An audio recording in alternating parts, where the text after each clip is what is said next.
할렐루야. 오늘은 사명자의 자격이라는 제목으로 함께 말씀을 나누고자 합니다. 우리 디모데전서 말씀을 통해서 주님이 우리에게 주신 지혜, 또 우리 자녀들의 신앙 양육을 위한 그런 말씀을 함께 나누고 있습니다. 네 번째 시간으로 사명자의 자격. 하나님께서는 우리를 사명자로 불러주시고 우리를 주님의 생명 살림의 일을 위해 귀하게 쓰고 계신 줄 믿습니다. 주님께서 우리를 사용하여 주시고 또한 우리의 자녀를 쓰시는데 우리가 어떠한 자로 나갔을 때 주님께 쓰임받는 자가 될 수 있는지, 사명자로서 우리가 그렇게 나갈 수 있는지 오늘 말씀을 통해 깨닫고자 합니다. 먼저는 우리가 주님의 부르심을 받은 사명자임을 알아야 한다는 거죠.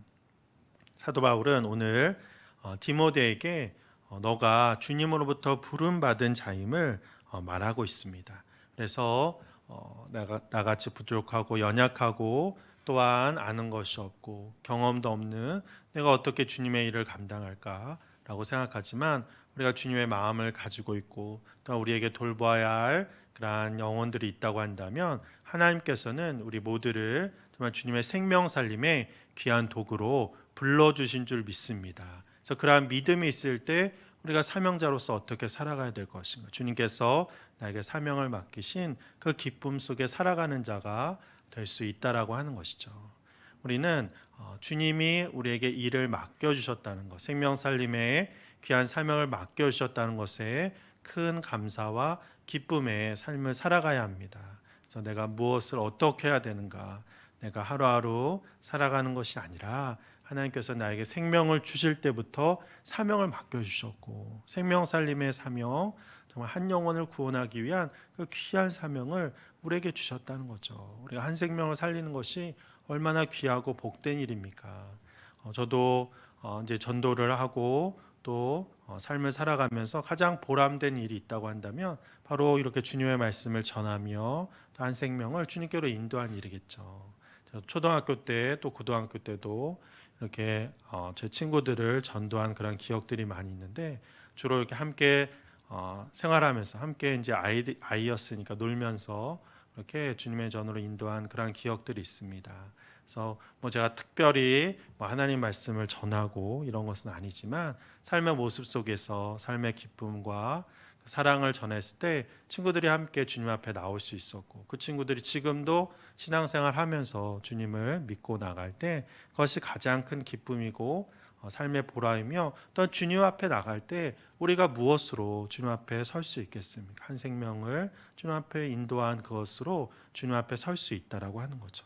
그래서 이러한 사명자로 우리를 불러주셨음을 우리가 잊지 않았을 때 우리는 늘 깨어서 늘 기도하며 늘 주님께서 나에게 어떠한 말씀을 주시고 어떠한 마음을 허락하여 주시는 것을 민감하게 생각하며 나가는 자가 될 수 있을 것입니다.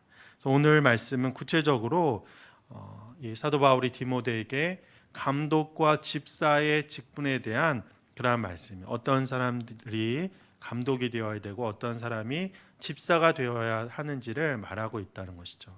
그래서 여기서 감독은 이제 목회자를 이야기합니다. 지금의 어떤 감독제도 아래 감독이 아니라 그 당시에 지역교회를 섬기는 목회자들을 또 돌보는 그러한 사람들을 감독이라고 했는데 어떤 정식의 형식이 있었던 것이 아니고 어떤 제도가 있었던 것은 아니지만 그런 목회자들도 때로는 연약하고 부족한 것이 있었기 때문에 그들을 치리하며 돌볼 사람들이 필요했습니다. 그래서 장로들 중에 장로는 이제 목회자를 주로 이야기하는데요.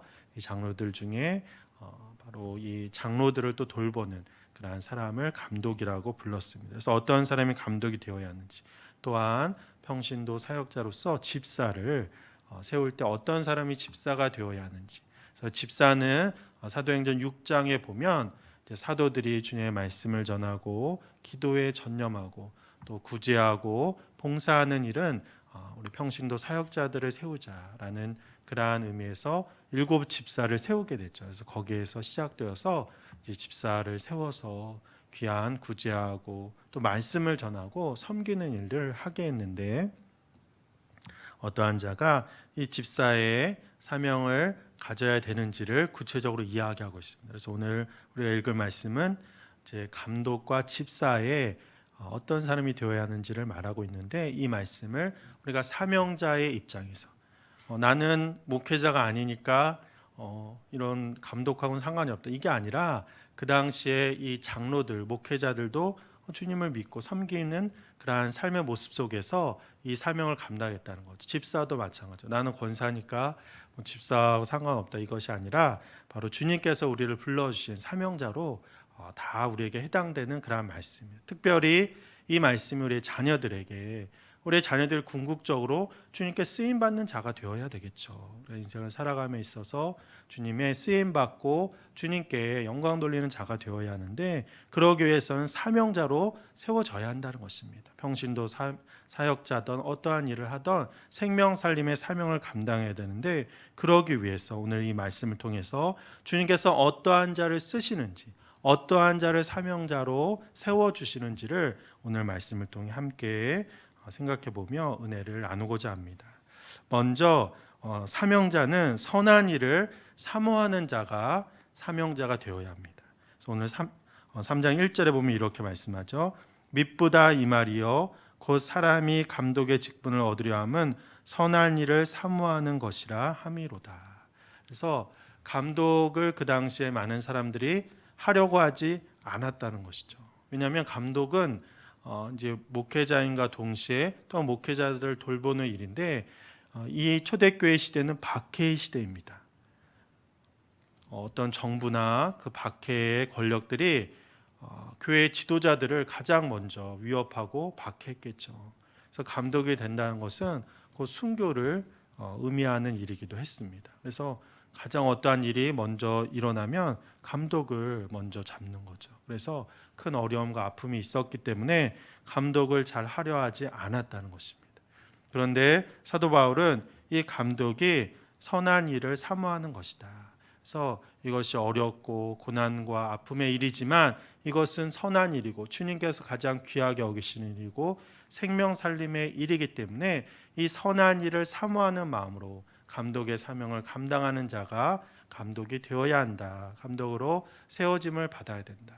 사명자의 입장에서 본다면 사명자는 선한 일을 사모하며 그 일이 나에게 유익이 되는지 불이익이 되는지 이걸 따지는 자가 아니라 하나님의 입장에서 하나님이 원하시고 이것이 선한 일이라고 한다면 그것을 사모하는 마음으로 하는 그러한 자가 바로 사명자가 되어야 한다라고 말씀하고 있는 것입니다. 그래서 선한 일을 사모하는 그러한 마음으로 내가 선한 일을 하고 싶고 또한 이 일이 주님이 기뻐하시는 일이라고 한다면 그것을 기쁨으로 감당하는 자가 사명자가 되어야 함을 말씀하고 있는 것입니다. 그래서 교회 지도자는 선한 일에 앞장서는 자가 되어야 한다는 거죠. 그것이 나에게 유익이 되든 또한 교회에 어떤 유익이 되고 이익이 되는 이것보다 앞서서 바로 생명 살림의 일이라고 한다면 그 한 생명을 위해서 바로 이러한 선한 일을 행해야 한다는 것입니다. 우리는 내 입장을 너무 생각하고 우리는 교회의 입장을 너무 생각하는 경우가 많이 있습니다. 그런데 그것보다도 한 생명이 더 귀하다는 거죠. 그 당시 예수님이 주님의 일을 감당하며 나갈 때 어떤 바리새인들과 제사장들을 굉장히 비난하며 나갔습니다. 그들은 자기들 것을 자기의 기득권을 지키기 위해서 애쓰는 자였다는 것이죠.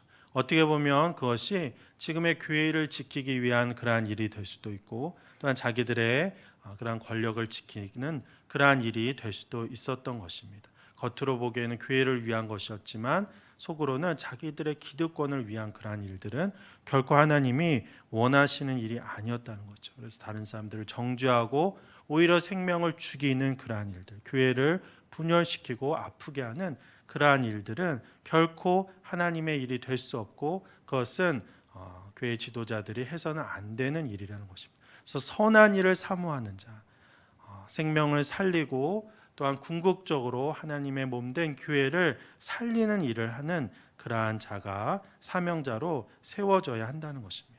그래서 구체적으로 이러한 감독은 어떠한 일을 해야 되는가? 오늘 말씀에 보면 구체적으로 3절에서 말씀하고 있어요. 3절에 보면 술을 즐기지 아니하며 구타하지 아니하며 오직 관용하며 다투지 아니하며 돈을 사랑하지 아니하며 이렇게 이야기합니다. 또한 2절 마지막에도 보면 나그네를 대접하며 가르치기를 잘하며라고 말씀하죠. 그래서 나그네를 대접하고 선한 일을 하는 자, 어떤 자기의 쾌락을 추구하는 술을 마시며 이렇게 하는 자가 아니라 또 다투는 자가 아니라 물질을 추구하는 자가 아니라 나누며 베푸는 선한 일을 하는 자가 바로 주님의 사명자로 세워져야 한다는 것입니다. 그래서 우리가 이 세상 살아가면서 물질의 유혹 속에 많이들 살아가죠. 그래서 교회 지도자 또 우리가 교회 일을 한다고 하면서도 물질의 유혹을 받는 경우가 많이 있다라고 하는 것입니다. 하지만 그것에서 벗어나는 길은 내가 잡으려고 하고 내가 움켜쥐려고 쌓으려고 하는 것이 아니라 나눠주고 베푸고 우리가 좀 더 많이 주님의 사랑을 전하고자 애썼을 때 주님의 그러한 놀라운 채워주심을 통하여 주님의 일을 행하는 자가 될 수 있다라고 하는 것입니다. 그래서 우리는 언제나 내가 어떻게 악한 일을 하지 않을까 애쓰는 자가 아니라 어떻게 선한 일을 할까, 내가 어떻게 긍정적인 일을 할까, 내가 사탄의 유혹에 넘어가지 않을까, 그렇게 노심초사 살아가는 자가 아니라 내가 어떻게 주님의 그런 빛의 역사를 나타내며 살아갈까, 그렇게 행했을 때 그 어둠과 죄의 그 사슬은 온전히 끊어질 수 있다라고 하는 것입니다. 그래서 우리가 언제나 나누고 베푸는 그러한 일들을 행하는 자가 교회의 사명자로 세워져야 한다는 거죠. 제가 아는 한 목사님 중에 한 분은 이제 후배들이 굉장히 존경하는 그런 목사님인데, 그래서 후배 목사님들이 이 목사님을 많이 찾아가죠. 이 목사님이 교회가 물론 이제 견실한 그런 교회입니다. 목회를 잘 하시는 그런 목사님인데, 그래도 후배들이 올 때마다 항상 이렇게 여비를 챙겨주시고 빈손으로 보내지 아니하시고 이렇게 챙겨주십니다. 그런데 후배들이 많이 찾아오면 사실 그것도 굉장히 부담되는 일이죠. 근데 어떤 교회 그런 것을 예산으로 하는 것이 아니라 사비로 그렇게 후배들을 도와주고 챙기는 일을 많이 하십니다. 그래서 한 목사님이 어떻게 목사님이 이렇게 그렇게 챙겨주고 이러한 일들을 굳이 안 해도 되는데 후배고 뭐 이제 만나기 위해서 온 것이기 때문에 그렇게 안 해도 되는데 나눠주고 베푸는 일을 귀하게 할 때 어떻게 그렇게 할 수 있냐고 그렇게 했을 때 주로 이제 여비를 돈을 봉투를 많이 챙겨주시죠. 어떻게 그렇게 할 수 있냐고 그랬더니 이 목사님이 내 주머니에 있는 이 봉투 나 이거 돈으로 안 본다고 휴지로 본다고 휴지로 보면서 이렇게 주는 거라고 하나님께서 나에게 휴지를 왜 줬는지 모르겠다고 하면서 이렇게 주신 그러한 이야기를 들은 기억이 있습니다. 그러니까 하나님께서 나에게 나눠주라고 주셨다는 거죠. 우리가 휴지 줄 때 아까워하면서 이렇게 주는 사람 없잖아요. 근데 그 휴지는 사실은 굉장히 귀하게 쓰임을 받는 겁니다. 우리의 마음을 청결하게 하고 우리의 외모를 청결하게 하고 이렇게 쓰임 받는데 돈도 마찬가지라는 거죠. 돈을 내가 또 움켜쥐고 나의 권력을 위해 사용하는 것이 아니라 주님께서 나에게 이렇게 나눠주기 위해서 쓰기 위해서 주신 것이라고 생각하기 때문에 휴지로 생각하고 나눠줬을 때 정말 그러한 사랑을 나누는 자가 될 수 있었다는 것이죠.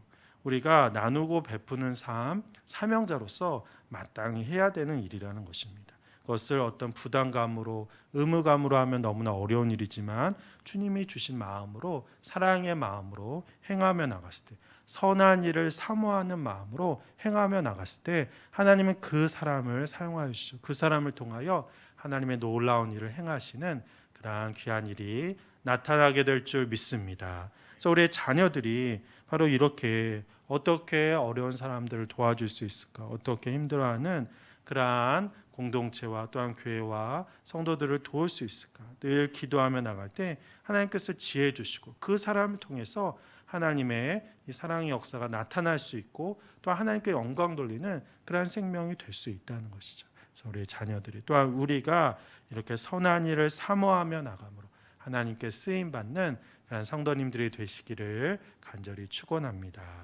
두 번째로 사명자는 가정을 잘 다스리는 자가 되어야 한다라고 말씀합니다. 오늘 4절 말씀에서 이야기하죠. 자기 집을 잘 다스려 자녀들로 모든 공손함으로 복종하게 하는 자라야 할지며. 그래서 이 말씀은 늘 우리에게 부담이 되고 어려운 말씀이죠. 우리가 가정을 돌보는 일은 쉬운 일이 아닙니다. 저도 이제 자녀들이 있지만 자녀들이 어렸을 때 이제 교회에서 막 뛰어다니고 막 이렇게 하면 참 이렇게 부끄럽죠. 어떻게 해야 될지 모릅니다. 그래서 제가 성도님들 보고서도 얘가 이렇게 참 이렇게 제 마음대로 잘 되지 않는다고 이런 말을 한 기억이 있는데, 우리 한 권사님이 자녀는 원래 이 부모 마음대로 되는 게 아니라고, 그렇게 되면 다 이렇게 너무 쉬운 일이 아니냐고, 다 그런 거라고 이렇게 말씀하는 게 참 위로가 됩니다. 가정은 우리가 우리의 힘으로 되는 것이 아니라는 거죠. 그래서 하나님의 지혜로, 하나님의 도우심으로 하나님께 맡기며 나갔을 때 하나님께서 귀한 은혜를 허락하여 주신다는 것입니다. 또한 오늘 이 말씀은 우리가 그냥 눈에 보이는 가정뿐만 아니라 우리의 삶과 우리의 교회의 삶이, 세상의 삶과 교회의 삶이 분리돼서는 안 된다는 것을 이야기하는 거죠. 교회에서는 거룩하고 교회에서는 많은 일을 하는 것 같지만 집에서는, 또한 세상에서는 아무 일도 행하지 않고 정말 그런 거칠의 삶을 산다고 한다면 하나님은 결코 그 사람을 쓰실 수 없다라고 하는 것입니다. 그래서 우리 교회에서도, 또한 가정에서도, 또 우리의 삶의 세상에서도 정말 주님께서 주시는 그런 거룩한 마음을 가지고, 정결한 마음을 가지고 살아갔을 때 우리는 주님께 쓰임 받는 그러한 자가 될 수 있다는 것입니다. 사도 바울이 살았던 이 2000년 전 그 로마 시대 그 곳도 가정이 많이 깨어지는 그러한 현실이 많이 있었습니다. 헬라 문화권은, 이제 로마 문화권에서는 사실은 어떤 개인적인 쾌락과 개인적인 향락을 추구하는 그러한 문화였죠. 그래서 에베소 교회가 있었던 에베소 이 지역도 역시 이러한 어떤 이혼이 많고, 또한 어떤 이러한 동성연애라든지 이러한 어떤 타락한 모습들이 많이 있었던 그런 사회상을 보이고 있었습니다. 어떻게 보면 지금 우리 현대 사회와 크게 다르지 않은 모습이 있었다는 거죠. 2000년 전에는 우리가 다 사람들이 아주 거룩하고 많은 어떤 그러한 모임을 갖지 않고 이렇게만 생각하는데 그렇지 않았다는 거예요. 우리가 로마 시대를 생각해 보면 그 타락상을 이루 말할 수 없었다는 것이죠. 그래서 깨어진 가족들이 많고, 또한 자녀들이 부모님을 본받기가 어려운 그러한 모습들이 많이 있었다라고 하는 것입니다. 그렇기 때문에 사도 바울은 이 가정의 중요성을 이야기하고 있고, 우리가 늘 깨어서 우리 자녀들을 위해서 기도하며 또한 이 가정을 회복에 위해서 애써야 함을 이야기하고 있고, 또한 그러한 사람을 주님께서 귀하게 여기시고 사용하여 주심을 말씀하고 있는 것입니다. 누구에게나 부담이 되고 어려운 일이지만 그럼에도 불구하고 우리의 가정을 위해서 늘 기도하고, 또 하나님께서 우리의 가정을 회복시켜 주시고 또한 그렇게 새롭게 하여 주신다는 믿음을 가지고 나가는 그런 우리들이 되어야 할 줄 믿습니다. 그래서 감독의 직분에서도, 또한 집사의 직분에서도 이 가정을 잘 다스리는 자가 되어야 함을 이야기하는 이유가 여기에 있고, 우리 역시 하나님께 맡기며 기도하며 나갈 때 우리의 가정을 온전히 회복시켜 주시는, 새롭게 하시는 그러한 은혜가 우리 가정에게 함께하게 될 줄 믿습니다. 또한 사명자는 섬기는 자가 되어야 한다라고 그렇게 말씀하고 있습니다.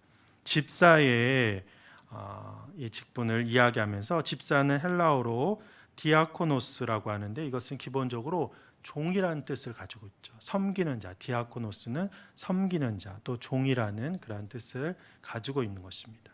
그래서 직분자는 어떤 것을 누리고 또 다스리고 치리하는 자가 아니라 섬기는 자라는 거죠. 목회자도 마찬가지고 감독도 마찬가지고 바로 섬기는 자가 되었을 때 하나님의 일을 행할 수 있고 하나님의 뜻을 나타낼 수 있다라고 하는 것입니다. 그래서 우리가 어떤 집사, 권사, 장로 이것을 또 올라가는 직분으로 생각하면 굉장히 곤란하다는 거예요. 목회자도 마찬가지고 감독도 마찬가지고 그렇게 다른 사람을 어떤 다스리는 것으로만 생각한다고 한다면 이것은 결코 하나님의 뜻이 아니라고 하는 것입니다. 오히려 낮아지고 섬기는 자가 교회의 지도자가 될 수 있는 것이고, 낮아지고 주님의 뜻을 행하려고 하는 자가 바로 하나님께서 쓰시는 자가 될 수 있다라고 하는 것입니다. 그래서 예수님은 이 땅에 내가 섬김을 받으러 온 것이 아니라 섬기러 왔다라고 그렇게 분명히 말씀하고 계십니다. 예수님은 십자가에 달리기 전날에 제자들의 발을 씻기셨다는 것이죠. 발을 씻기는 것은 그 당시의 문화권 속에서 종이 하는 일이었습니다. 주인이 종의 발을 제자의 발을 선생님이 제자의 발을 씻기는 경우는 없었다는 것이죠. 하지만 예수님은 선생님이시지만 제자들의 발을 씻김으로써 섬기는 자로 오셨습니다. 또한 섬기는 자가 쓰임 받는 자이고 섬기는 자가 생명을 살릴 수 있음을 말씀하고 있는 것이죠. 제가 중고등부 전도사를 할 때 이제 한국에서 그렇게 중고등부 전도사를 하고 유학을 가서 또 그곳에서도 청소년부를 맡아서 이제 여름 수련회를 하게 됐습니다. 근데 이제 세족식을 했죠. 그 당시 한국에서는 세족식을 굉장히 많이 했습니다. 그런데 이제 한인교회에서는 미국에서는 세족식이 굉장히 생소한 일이었습니다. 그래서 이제 교회에 그 수련회를 하면서 일정표에 이제 세족식 영어로는 이제 wash the feet 이렇게 썼는데 발을 씻는 게 뭐냐고 애들이 이제 물어보는 거예요. 세족식 자체를 이제 그 한인교회 아이들은 모르는 겁니다. 그래서 발을 씻기는 왜 발을 씻기냐고 이렇게 많이 물어봤죠. 그런데 이제 세족식을 막상 하게 되니까 전도사인 저와 또 선생님들이 우리 학생들의 발을 씻기고 이렇게 하고 기도해주고 하니까 아이들이 거기서 성령 체험을 했습니다.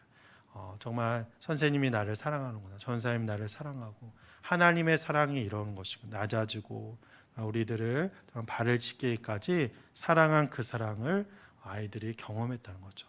그 중에서 한 아이가 정말 이 말을 잘 안 듣는 교회 오는 게 참 기적인 그런 아이가 한 명 있었는데 이 아이가 그 자리에서 성령을 경험했습니다. 그래서 부모님이 나중에 이제 말씀하시는데 이 아이가 그날의 일을 기억하면서 자기의 삶에 대해서 하나님께 쓰임 받는 사람이 되기로 그날 다짐하고 또 그렇게 살아갔다라고 나중에 이야기한 경험이 있습니다. 우리가 낮아지고 섬기고 그렇게 살아갔을 때 사람을 변화시킬 수 있다는 거죠. 우리가 어떤 걸 가르치고 잘못된 것을 지적하고 결코 사람을 변화시킬 수 없습니다. 하나님의 말씀도 마찬가지입니다. 하나님의 말씀을 우리가 아는 것은 다른 사람을 지적하기 위한 것이 아닙니다. 우리가 더 섬기고 더 사랑하고 더 낮아지기 위해서 주님의 말씀을 늘 묵상하며 살아가는 것이죠. 그래서 우리는 상대방을 어떤 변화의 대상이 아니라 사랑의 대상으로 섬김의 대상으로 바라보며 나가야 한다는 거죠. 그래서 우리가 섬김의 삶을 살아갔을 때 진정으로 하나님의 역사를 일으키는 하나님께 쓰임 받는 그러한 자가 될 줄 믿습니다. 오늘 말씀에도 집사의 자격으로 8절에서 보면 정중함을 이야기하고 있죠. 8절에 보면 이와 같이 집사들도 정중하고 라고 이야기합니다. 이 정중하다라는 그러한 뜻은 원어적으로 보면 이제 진지하다라는 그러한 말을 그러한 의미를 가지고 있습니다. 그래서 이것은 단지 어떤 성품의 품행의 진지함을 이야기하는 것이 아니라 사력 있고 실제적으로 이웃을 돌보는 그러한 자세를 가진 사람을 이야기합니다. 그래서 여기서 정중하다는 것은 사력 있게 다른 사람의 상황을 살피고 섬기며 돌봐주는 그러한 사람을 이야기하는 거죠. 그래서 집사는 다른 사람을 섬기는 자가 되어야 한다. 하지만 섬기는 어떤 프로그램이 있어서 어떤 일이 있어서 그렇게 하는 것이 아니라 내 삶을 살아가면서 내 옆에 내 이웃에 가까이에 어려워하고 아파하는 자들에게 영적으로 육적으로 그들의 상황을 살피며 그들의 마음을 살피며 도와주고 섬기는 자가 바로 하나님께 쓰임받는 그러한 자다라고 말씀하고 있습니다. 또한 일구이연을 하지 않는 자, 정직한 자가 바로 하나님께 쓰임받을 수 있다. 이건 역시 섬김과 마찬가지입니다. 섬기는 자는 정직하게 낮아지는 그러한 자세로 살아가는 그러한 자죠. 그래서 어떤 보이기 위해서 외식하는 모습으로 다른 사람을 섬길 수 없는 것입니다. 정직하게 또 언어에도 우리의 말에도 섬김의 말은 바로 정직의 말이고 이러한 말을 통해서도 다른 사람을 섬기고 위로하고 또 사랑을 표현할 수 있다라고 하는 것이죠. 그래서 우리가 섬김의 삶을 살아가는 자 그런 자를 주님께서 쓰시고 주님의 은혜 가운데 돌봐주심을 믿는 그런 우리들이 되어야 할 것입니다.